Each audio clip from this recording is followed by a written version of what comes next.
Welcome to the new episode of the BJ Pod special segment, Jan Ki Baat. In this segment, we will cover the recent topical stories that made news in India and the globe. This is Jan Ki Baat.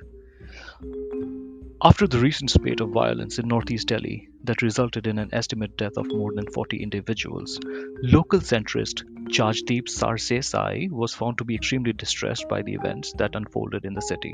He said, "Why can't the Hindu mobs just do their thing quietly, not chanting all these unpleasant slogans? And why don't the Muslims queue up politely and die?" He lamented. "Just think of our international image."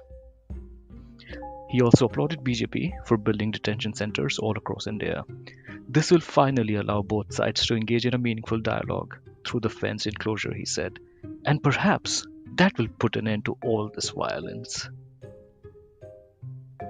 After finding out that the BJP is getting blamed for being secretly behind this violence, Amit Shah is said to be very angry at such accusations.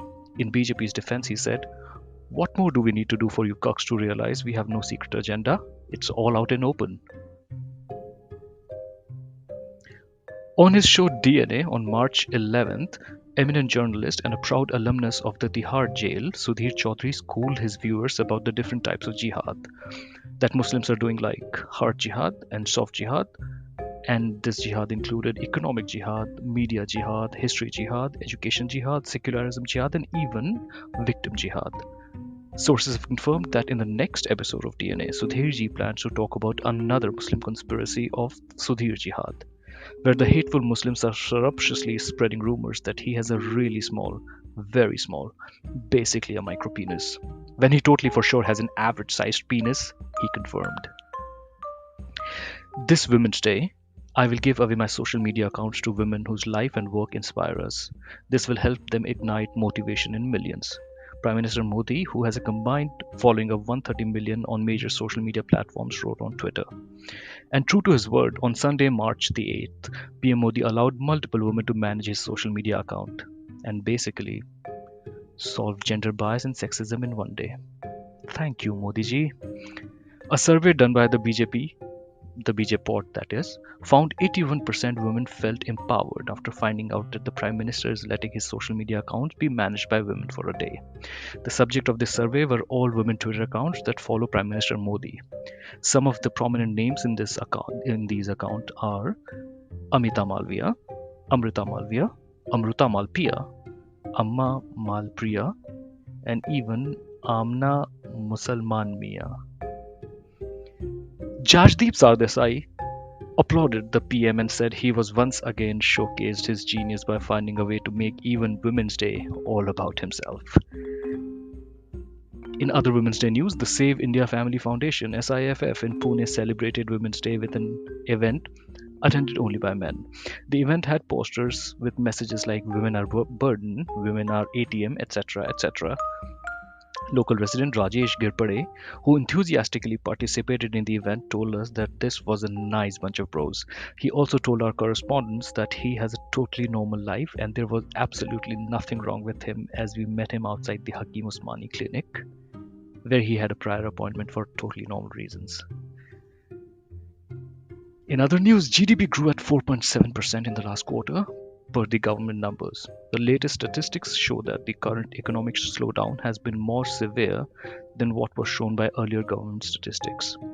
Hearing this news, local Jaunpur resident Mahesh got visibly upset and shouted into the news saying, "Show me some real news and not this pointless bile about economy. I want to know how many Muslims were killed today."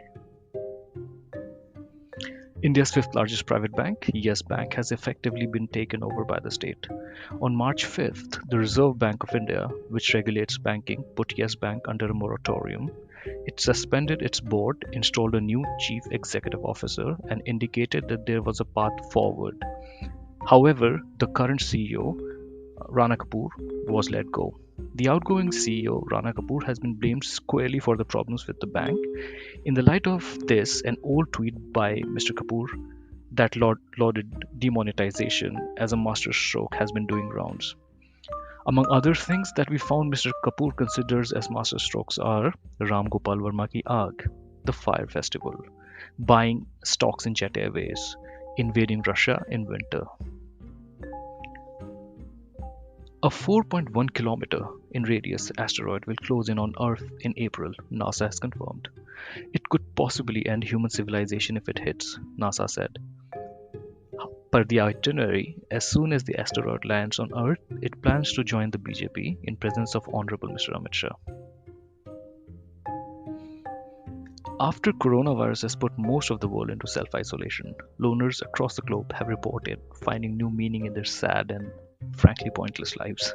As it is now that they have realized that all this time they were actually preparing for a pandemic.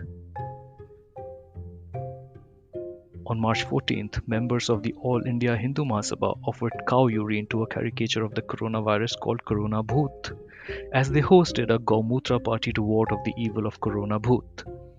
A man who attended the afternoon event but was still found positive for the coronavirus later squarely blamed it on his night of sinful debauchery.